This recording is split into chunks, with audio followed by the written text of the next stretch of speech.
We're brought here today by the love that Sarah and Davis have for each other.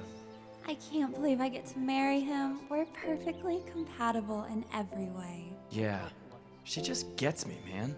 Someone to talk to all night long. Someone to talk to all night long. Early morning jogs. Sleeping in late. We'll spend the holidays with my parents. We'll spend the holidays with my parents. We'll have one well-behaved daughter. We'll have 4 or 5 little dudes running around. He'll help me pay off my debt. I should probably tell her about all my debt. Is that important?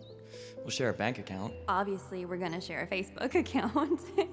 Do I need to friend my in-laws? Someone to do my laundry. Someone to do my laundry. Double income. Stay-at-home dad. Meal planning, of course. Takeout. The city. The burbs. Mission trip. Ski trip. Blue. Red. Cat. Dog. Fries. Rings. Potato. Potato. Minivan. Motorcycle. 2 words. Finished basement. 2 words. Man cave. He's so smart. Do you think that birds wish that they had hands? We're going to be so happy. We'll be so happy. I'm gonna crush it at being a husband.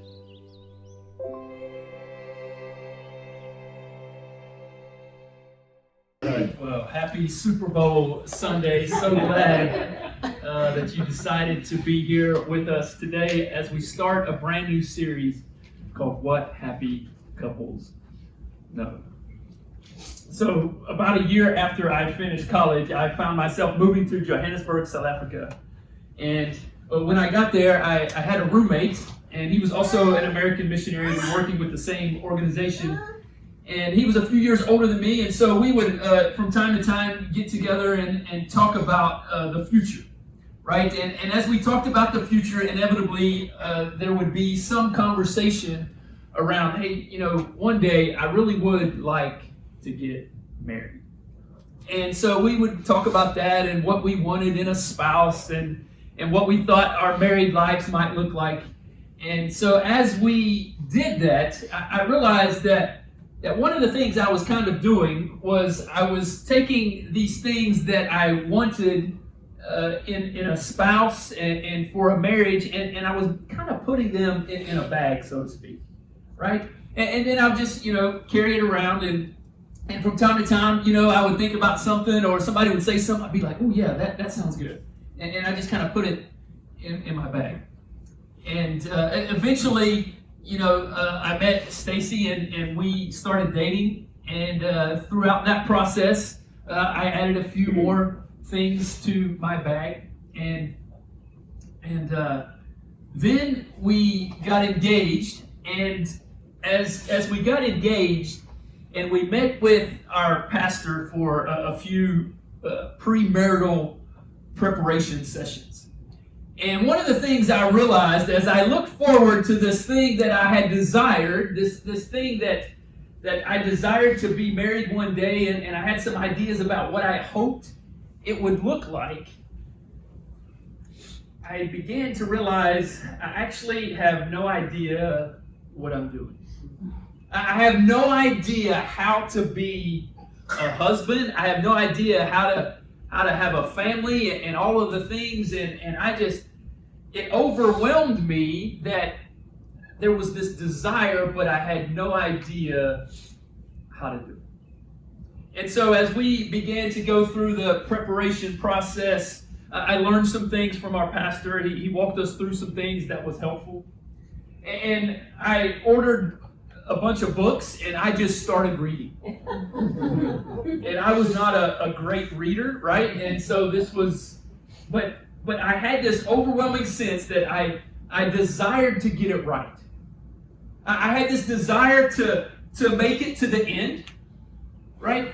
Not only a desire to make it to the end, but I had met couples where they seemed to be, they were making it to the end, and they seemed to be more in love then than they were when they got married. And man, I wanted that. Because I had also met couples where they were just kind of hanging on at the end.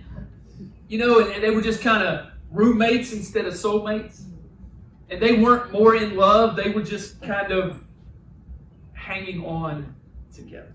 And I didn't want that. I wanted it to be great. I wanted to be more in love at the end than I was at the beginning. And so I set out to learn as much as I could, and I read a bunch of books, and since then I've listened to talks and read more books and listened to sermons and done all of these things to try to figure out and understand what it takes. And I've had conversations with those kinds of couples that are more in love then than they were in the beginning, and I've had conversations about what it takes to get there. And so that's what this series comes out of, is those years and years of learning from other people. This isn't about Stacy and I have it all figured out. We just celebrated 21 years of marriage. Thanks.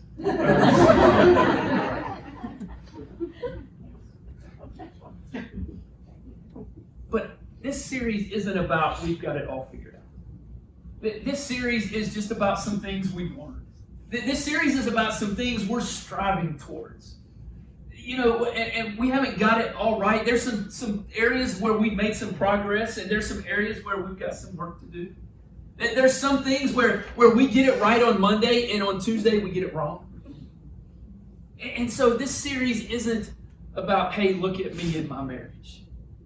This series is about, hey, these are some things I've learned. These are some things we're striving towards.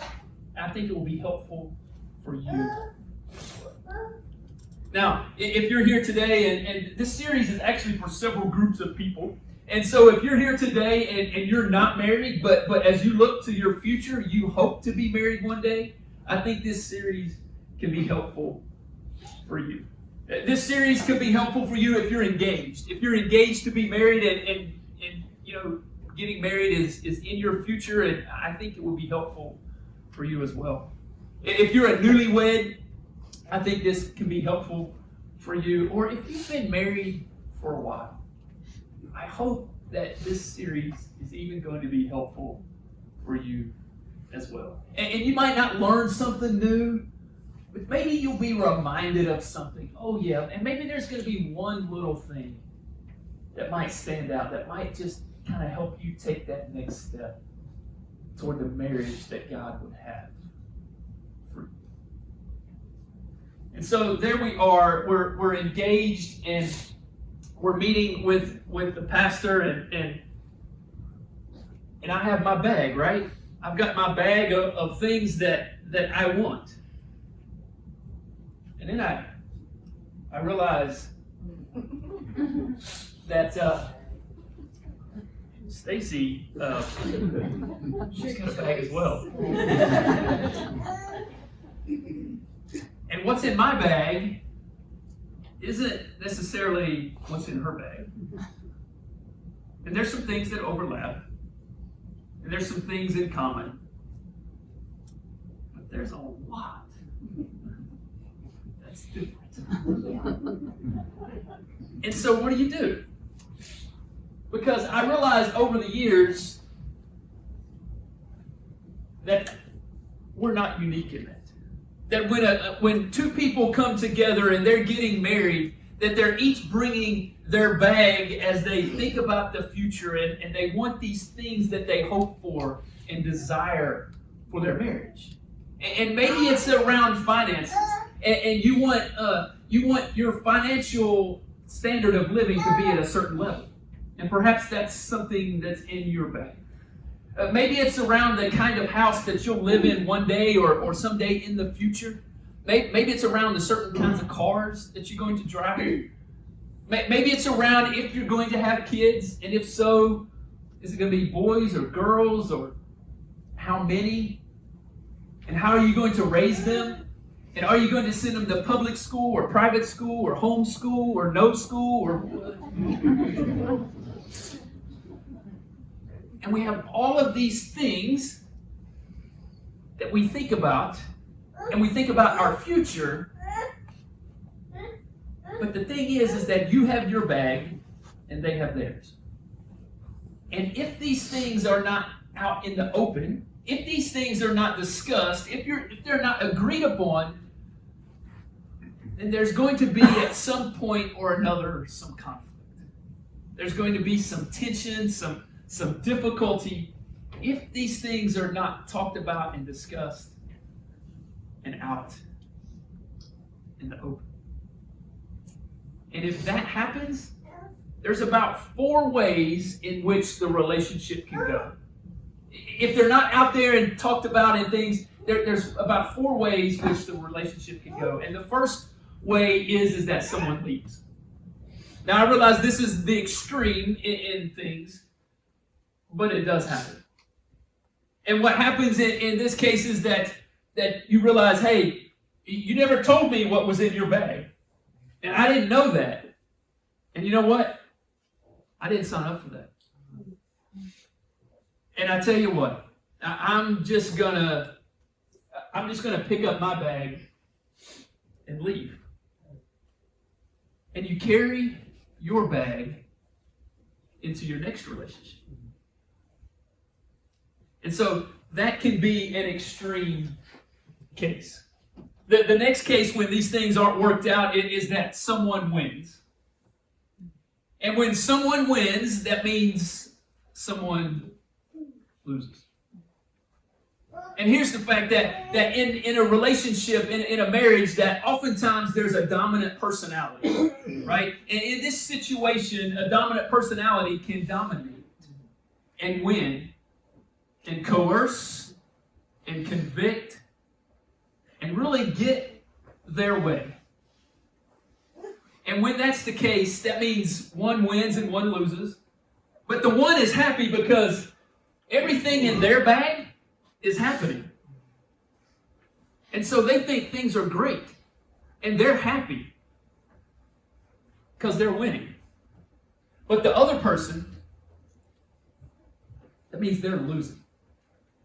And that is not a recipe for a healthy relationship. A third way this thing could go is that someone conforms. That you have this person and they look at the other person and they think, well, I'm just going to do what you want to do. I'm going to conform to your bag. I'm going to conform to your ways because you don't accept me for who I am. And you don't love me for who I am. So I need to conform to who you want me to be. I need to conform to the things that are in your bag in order to make you happy. And in a relationship like that, the tension goes down because it seems like everything is fine. It seems like everyone is happy, but really, anytime someone is conforming and not being the person they really are, that not being the person that God created them to be, well then that's not healthy either. The fourth thing that can happen in a relationship when these things aren't out in the open is that you both compromise. You both compromise. And in a relationship like that, it's like you're keeping score, right? And we did your thing last week, so it's my turn this week. And we did what you wanted to do. You've gotten those 2 in a row, so now I've got to get 2 in a row. And it's kind of a keeping score back and forth, and you're keeping tabs on your partner instead of trusting them. And the level of trust is low. And the level of intimacy is low. Because you're always keeping score. You're always looking out. And it's almost like this relationship is kind of like 50-50. 50% of the time it's you, and 50% of the time it's her, and it's kind of back and forth. And that's not healthy either. But thank God that there's a different way. Thank God that there's a better way. That it doesn't have to be one of those 4 things. Thank God that we can talk about these things and get these things out in the open. And so I want to share a verse with you this morning that I think will kind of help us to do that. It'll help us to kind of figure out what to do with these bags that we come into a relationship with. And this verse goes all the way back to the beginning. It goes back to Adam and Eve when God created marriage in the first place. And as we do that, you may be a little suspect about Adam and Eve. So let me just address that just for a moment. If you're a little suspect and not sure about Adam and Eve and were they real and all that, let me just say, Jesus thought that Adam and Eve were real people. Jesus actually quotes this verse when he was here on the earth. And so he thinks that this verse is true. And so Jesus, whenever we think about that, anybody who can predict their own death and resurrection and then pull it off, well, I just kind of go with what they say, right? And so Jesus quotes this, but here it is in the beginning in Genesis. It says, that is why a man leaves his father and mother. Talking about marriage. Adam and Eve married. That is why a man leaves his father and mother and is united to his wife, is joined together to his wife, is glued together to his wife. And they become one flesh. The two become one. Not two different personalities still, but one unit. So the two become one. The two become one. And so here it is. I think it's helpful for us to understand this and to see this when it comes to our bags. Because when it comes to our bags, it's here's what I want. Here's what I need. Here's what I desire.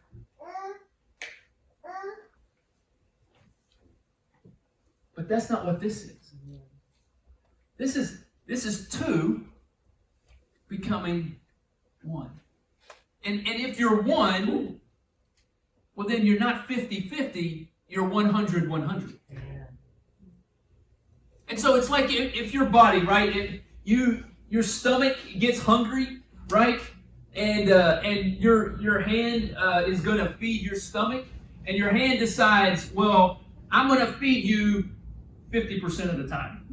The other 50%, I'm going to doodle in my food. I'm going to take those mashed potatoes and squeeze it into my fingers because I just love how it feels going in between my fingers.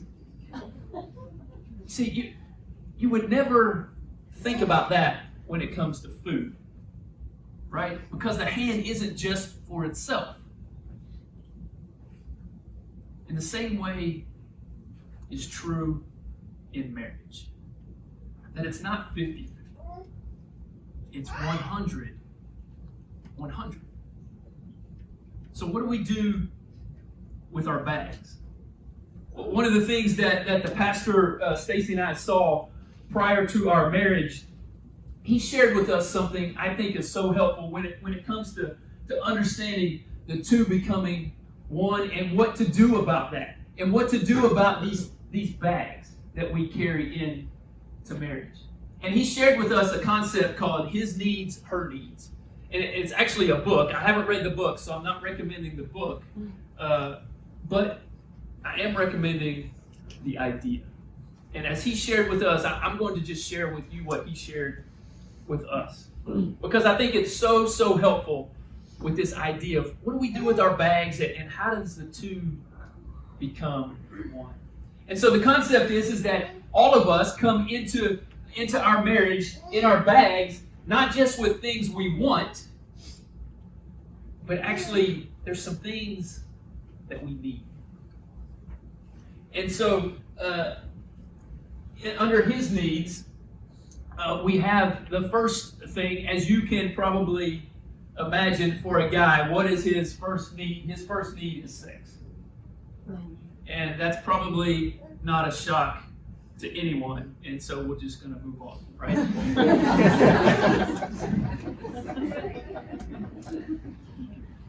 The second thing that a man needs is recreational companionship. Again, these are generalizations, right? These are from years and years of surveys and observing human behavior and all of that. And so your order might be slightly different, those things. Also, how you work each of these out is going to be different. And so recreational companionship is guys want their spouse to do things fun with them that they enjoy. And so if your thing is fishing, then they want you to go fishing with them. If your thing is going to the game, then they want you to go to the game with them. Now, they don't want you to go all the time, but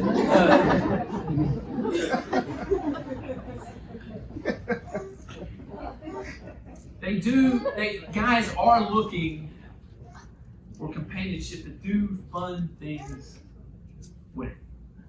The third thing that a guy needs is an attractive spouse. Ladies, this is one reason why he married you in the first place.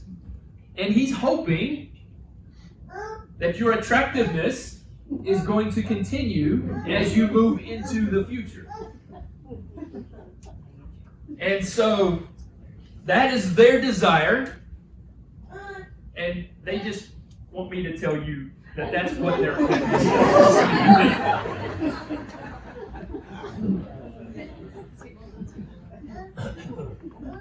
The fourth thing that a man needs is domestic support.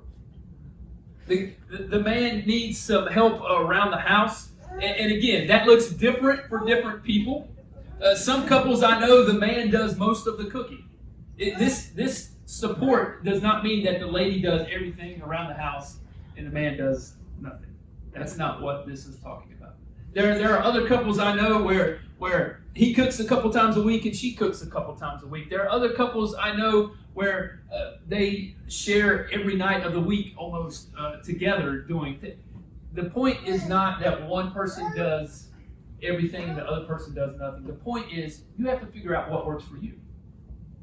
And you have to figure out what works for you in this season of your life. Because in certain seasons of your life, it might be different. And different couples and different people have different needs as well when it comes to these things. And so you just have to figure out what works best for you. The next thing a man needs is admiration.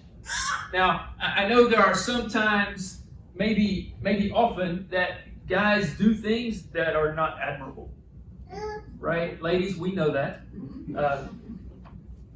But we need you to admire us. We need you to find something admirable. Just let us know what that is. And so those are a guy's top 5 needs. There are others, and again, this is a generalization. But you have to figure out what works for you and how it works for you.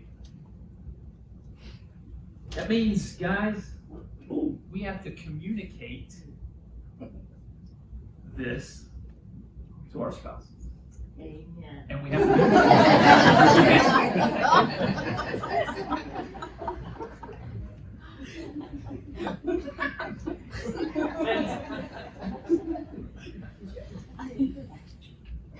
have to be open and honest. And again, there are others. There's more, but those are the top 5 for most guys. And ladies, you have needs as well. And so the first need for a woman, again, this is a generalization, but a first need for the woman is affection. Now, guys, affection is not spelled S-E-X.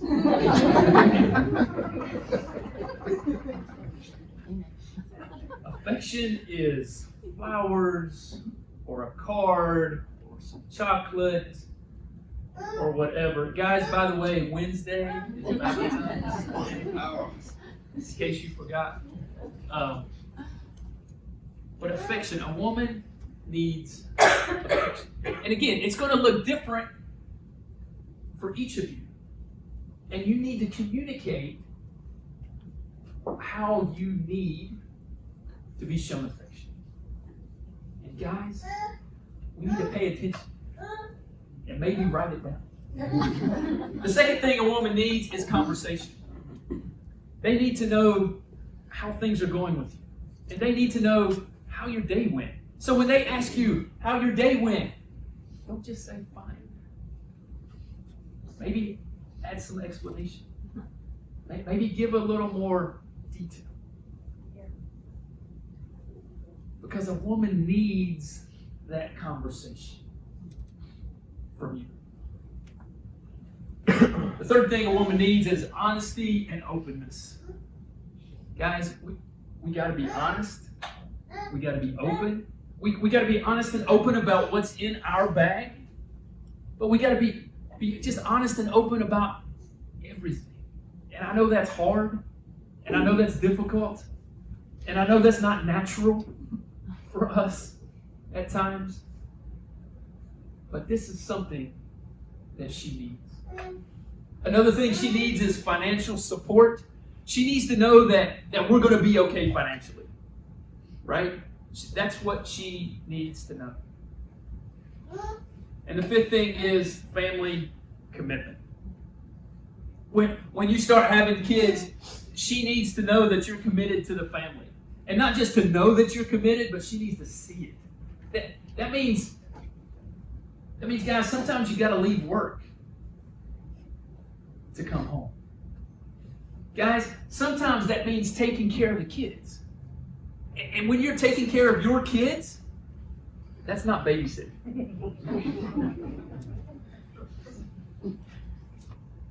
Because she needs to know that you're all in and that she's not raising these kids on her own. And so these are a woman's needs, and there are others. But this is just the top 5 for most women. Just like it was the top 5 for most men. And each of these are just a generalization. And each of us come with our varying degrees of things. Some of us like being shown affection one way. Some of us like being shown affection a different way. Right? That there's all kinds of uniqueness in all of these that you've got to figure out for yourself. But not just for yourself. Ladies, you've got to figure out how you need it. And then we have to communicate it to our spouse so that they know how you need it. Because if you don't like roses and he keeps showing up with roses, so we need to be open and honest about what we need and how we need it and what's in our bags. And the key to go back to the verse of the two becoming one, the key to doing that, the key to what happy couples know, is that if you're going to get there, if you're going to do that, you set out to meet your spouse's needs. If you can just focus on those 5, focus on meeting those in a way that he or she is ready to receive it and receives it most and receives it well, if you can set out to do those 5 things, that sets you on a path and a trajectory to a happy, blessed marriage, where the two of you are figuring out and learning how to live and be one flesh. So my encouragement, my hope for you today is that you'll be aware of this and that you'll work towards that, of meeting each other's needs. Because that's what happy couples do. Let's pray. Father, thank you so much for the gift and the blessing of marriage. And God, I pray that for each of us here today who are married or will be married, God, that you would help us to understand how to become one. That you would help us to understand how to meet our spouse's needs. So that we might live and have the marriage that you would desire for us to have, God, and that you might bless that. Pray this in Jesus' name. Amen.